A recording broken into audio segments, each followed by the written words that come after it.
Hello, this is my presentation for EDL 854, Module 6, Methods and Procedures for Managing Credit Cards. First start is who is responsible for credit card usage. As far as this is broken down to district level as well as building level leadership. At the district level, we have the superintendent, chief financial officer, the director of operations, the district controller. At the building level, we have the purchasing and budget manager, which is oftentimes the building principal, the card manager, and of course, the direct responsibility is of the cardholder themselves, ensuring that they follow building district policy and ensuring they're doing legal procedures in addition to making sure they have receipts for proper record keeping and auditing.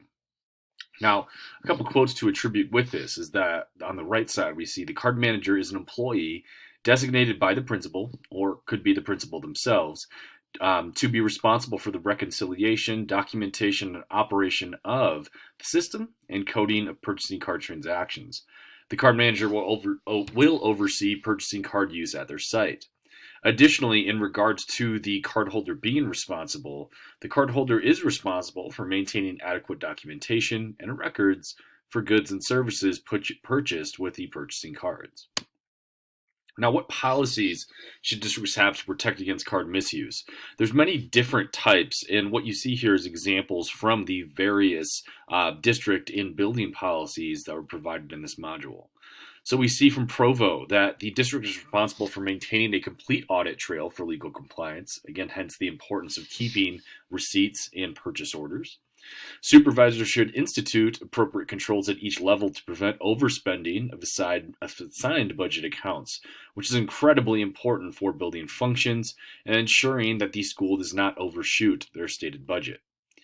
All purchases must be made in compliance with policies and procedures outlined in the purchasing card program.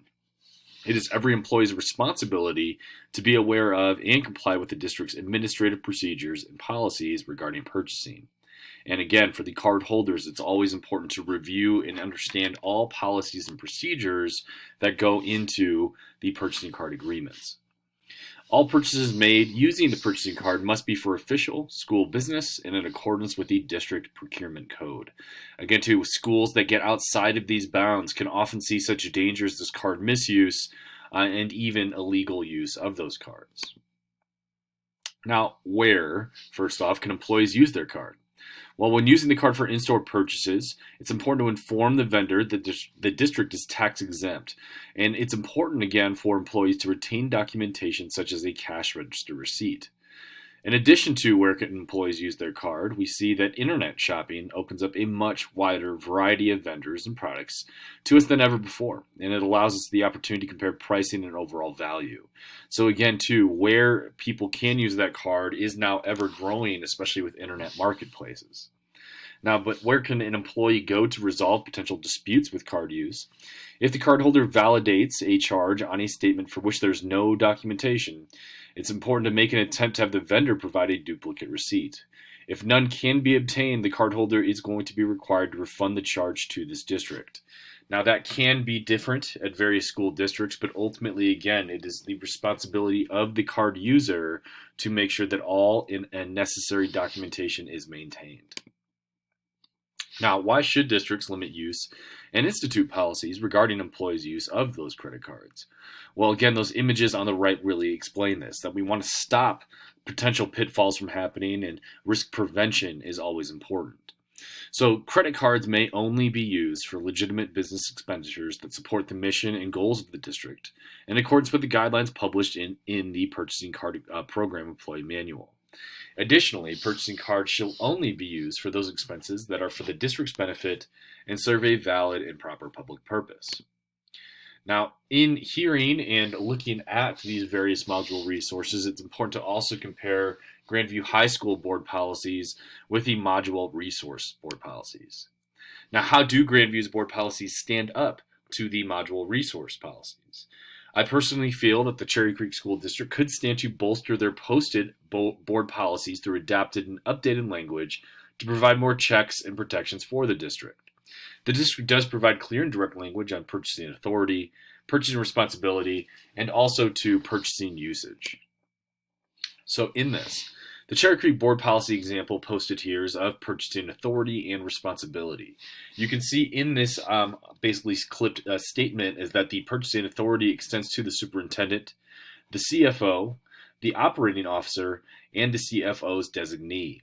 So in addition to that, the chief financial operating officer is going to be the one that has the responsibility and authority to administer various purchasing policies, definitely at the building level. So very much so that a lot of the responsibility and authority of the card use is spread amongst multiple people, but ultimately the chief financial and operating officer are the ones in charge.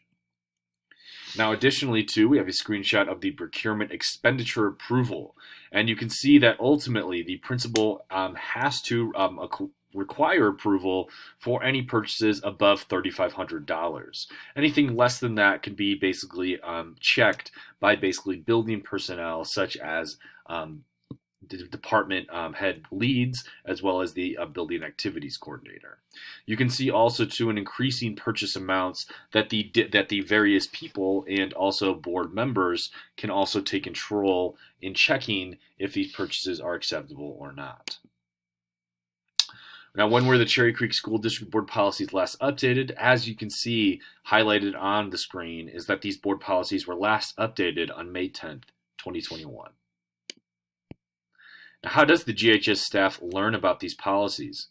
Currently, the GHS staff can learn about these policies if they are an activity sponsor, an athletic coach, or if they're a department coordinator which oversees department purchases. Staff upon hiring do not necessarily hear of these policies unless they take on one of these positions. Currently, how many cards does GHS have and who's allowed to check out and use these cards? Grandview High School has a kind of layered approach to this. Now, some positions in the school, such as the activities coordinator for the school, just wields more purchasing power than activity sponsors and coaches. They kind of have what you could consider a Tier 2 card, but ultimately in Tier 1 of just basically being able to dole out and take out of the building, the school currently has a maximum of 10 cards that are available for use. The school does limit who can utilize and take a card outside of the building for making purchases. Now, what can happen if there is abuse of district credit cards? Ultimately, what we can see on the screen here is the board policy language from the Cherry Creek School District and Grandview High School in regards to possible abuse. When it states purchases made outside of the district policies or procedures are unauthorized purchases that shall be voidable by the district. In addition, an employee who makes an unauthorized purchase may be subject to disciplinary action. Here are my references, and thank you so much for listening to my presentation.